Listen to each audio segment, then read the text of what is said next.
Welcome to the Leadership Purpose with Dr. Robin podcast. I'm your host, Robin L. Owens, PhD, and this is where we dive in each week to give advice, tools, and tips for high-achieving, purpose-minded women who've written nonfiction books and want to amplify their message beyond the book. I'm a college professor, and when I'm not doing that, I am speaking, coaching, mentoring, and teaching high-achieving women who have written books how to use their books to make a bigger difference, have more impact, and purpose. Okay, let's dive in. Hi, everyone. Welcome back to another episode of the Leadership Purpose with Dr. Robin podcast. We're so glad you're here and that you take time to listen into the podcast. Really appreciate you. And now we're in season 2, and the theme for this season is Leadership Purpose Beyond the Book. So I'm really excited. And today I'm talking to Jennifer Szpiegel. Now, let me tell you a little bit about Jennifer. She's the founder and CEO of Becoming Iconic, Inc. I'm fascinated already. And this is where she uses her expertise as a leadership expert and mentor to help online entrepreneurs grow profitable and aligned businesses that are rooted in integrity and purpose. So you see our connection already. She is the host of the top business and lifestyle podcast, Becoming Iconic, the Masterclass. Jennifer is a woman who is deeply connected to her own essence, and she uses that to help you realize what's possible for you.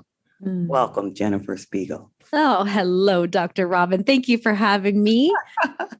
I'm so glad you're here. So let's just jump right in. You got it. I'm ready.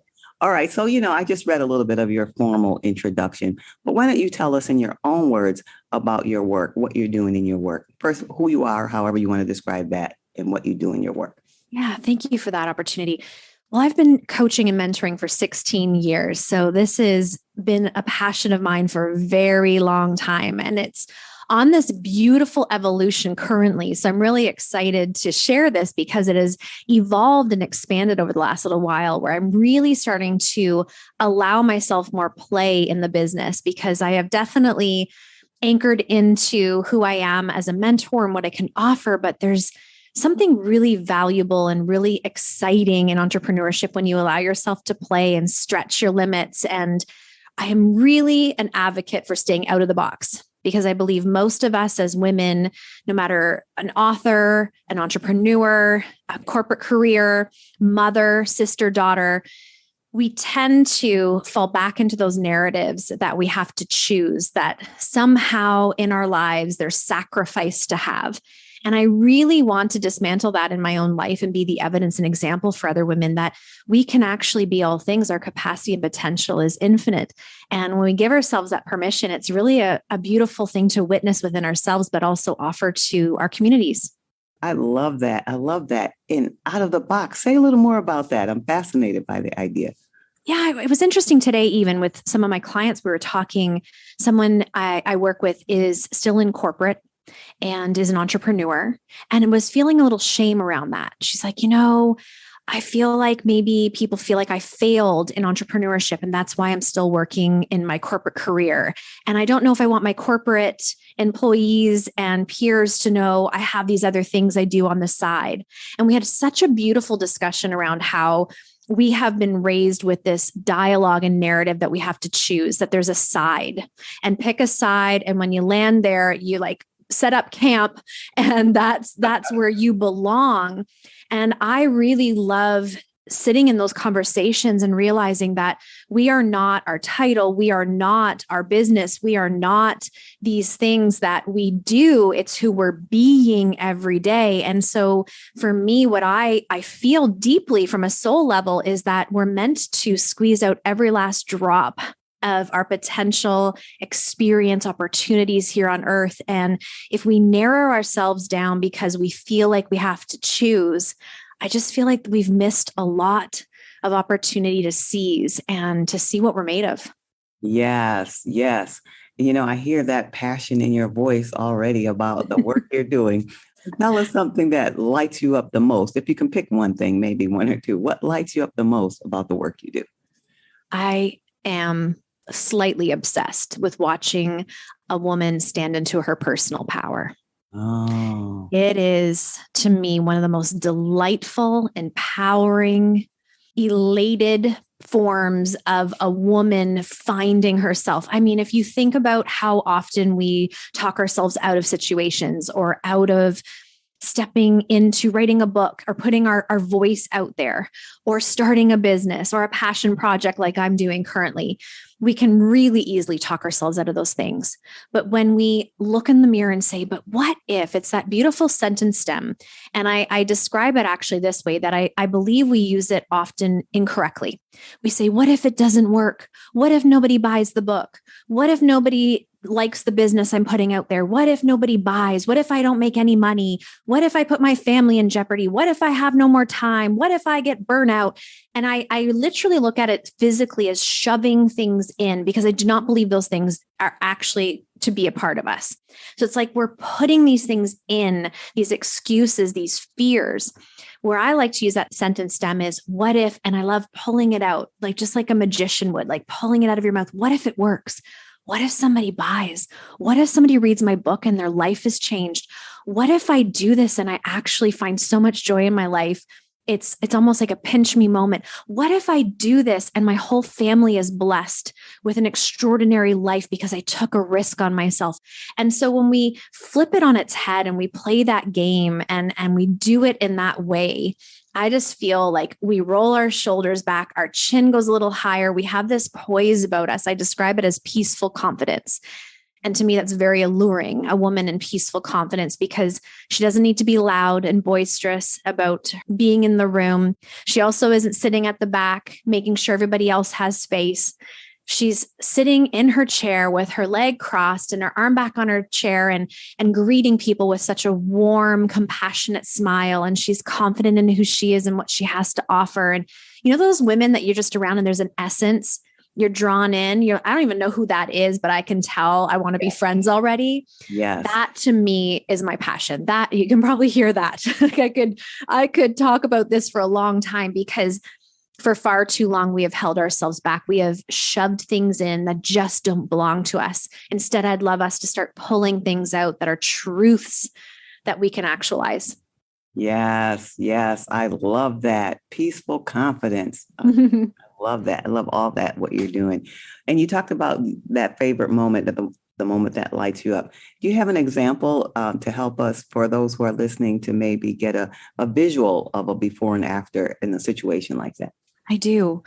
It's actually really touching, and it's fairly fresh. It was about 6 months ago. I had someone meet me on the internet. They were listening to the podcast, and I guess they really enjoyed the podcast and came out on the internet and said, hey, I just started following you. I listened to your podcast. I think I'd like to work with you. And I just find that kind of courage and audacity so attractive. And so we became partners, and I am her mentor. And the first few calls that we were doing, I picked up on something that was taught to me by my mentor, and it's called a performative persona. And a performative persona is when we show up in a way that we feel like we need to impress upon people. So, when you're a little nervous, you want to be impressive. It all comes down to self-limiting beliefs and feeling insecure. So what we do is we kind of ruffle our tail feathers a little bit and show up in a way that's not natural, because we feel like we need to behave a certain way to be impressive. And I could see that in her because I had been called out on that personally. And I said to her, hey, Naz, are you really comfortable in who you're being? And she said, well, what do you mean? And I said, but with who you're being. She's a health and wellness coach. And she said, well, I wear the cardigan because that's what they do on the internet. All the health and wellness coaches on Instagram, they're in cardigans and they're in like these pale colors. And, I want to look the part so people understand what I do. And I said to her, we're going to pause this conversation and I want you to go put something on in your closet. I'm going to wait for you. Take as long as you want. And I want you to come back in something that makes you feel so beautiful and so sexy and so powerful. And you just like, this is me. And so I said, yep. And she came back in this like one shoulder shirt and she had some lipstick on and you could feel it. Like it was palpable. And so we still talk about the day she threw out all of her cardigans, that she felt she had to look a certain way in order to fit into an industry, in order to be accepted by these potential clients, when the whole time the world was waiting for her to be fully herself so that she could be witnessed and they could come in and see that example and want that for themselves.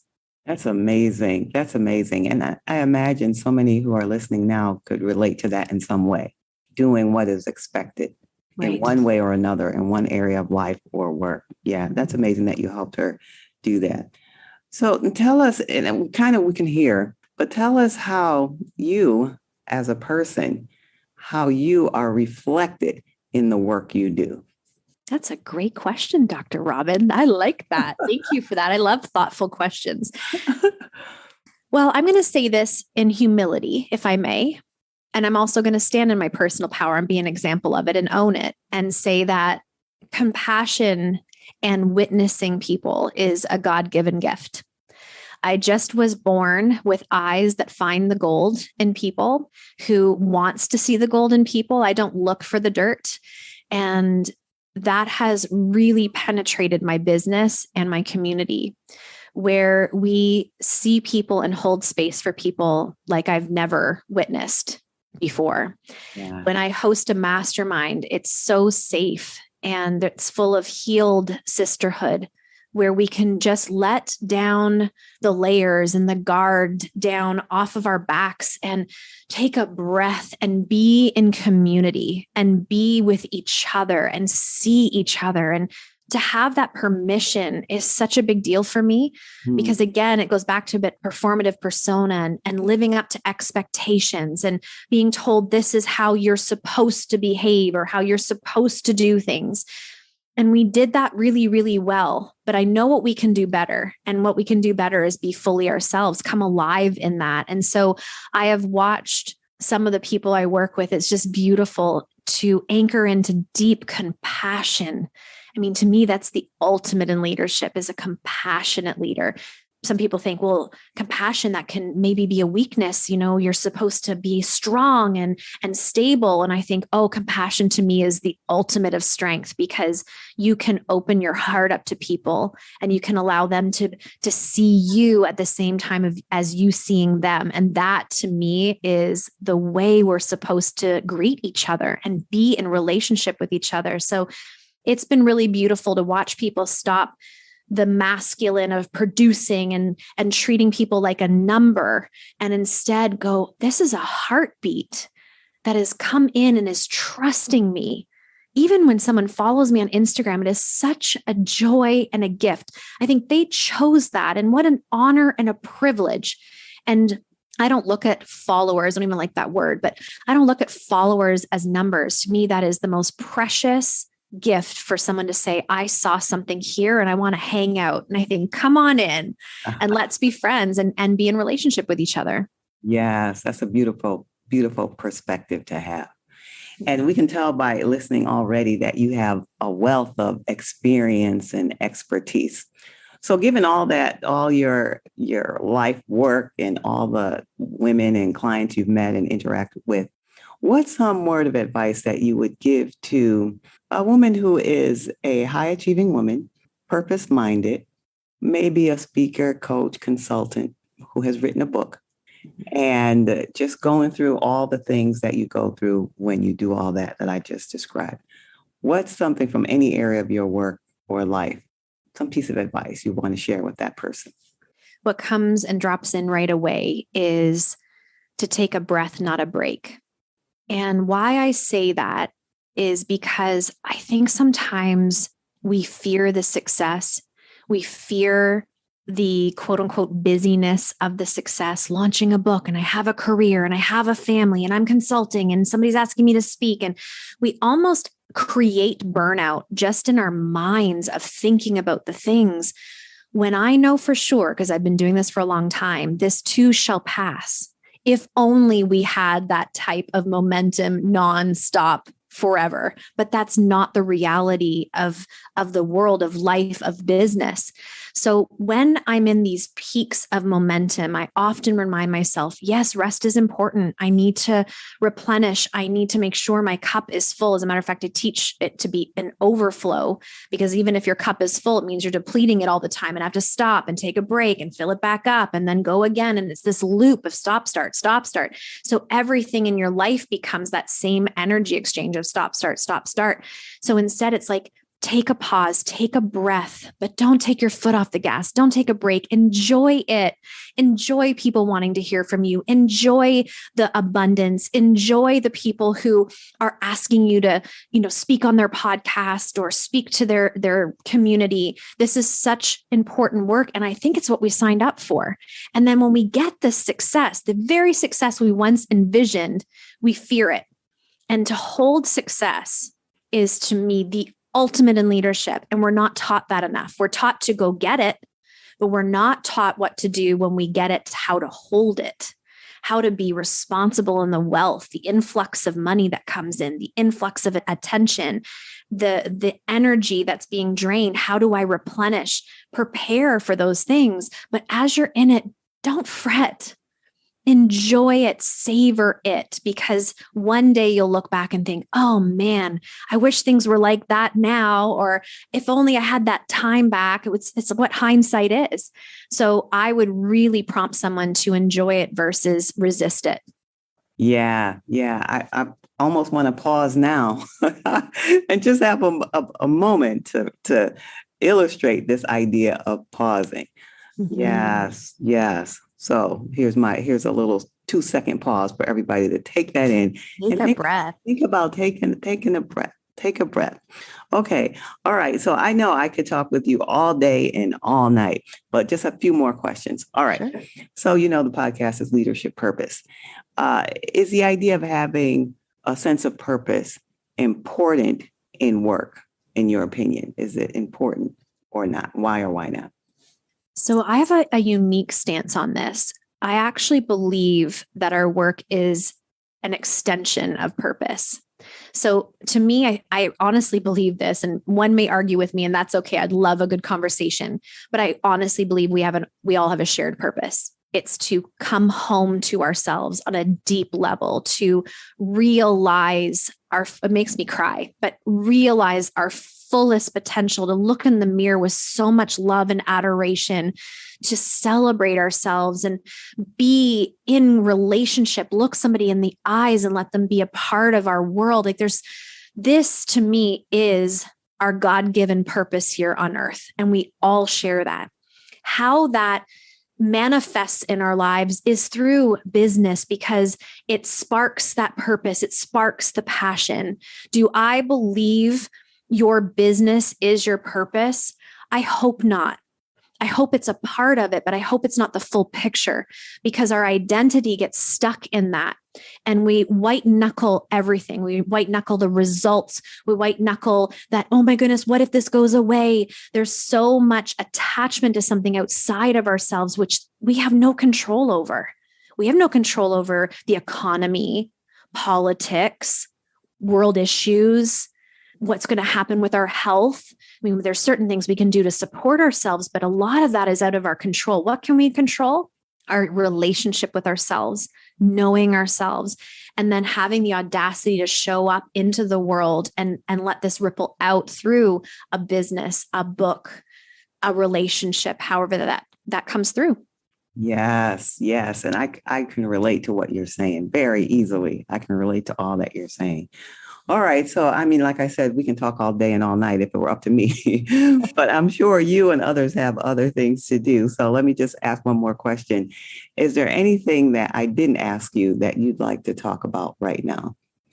I would love for us to end on like a beautiful note of permission. And I know we hear this a lot. And I think sometimes we hear things and think, oh, that's a cute saying, or that's an interesting concept, but it kind of goes in one ear, out the other. It had a moment, but it drifts out.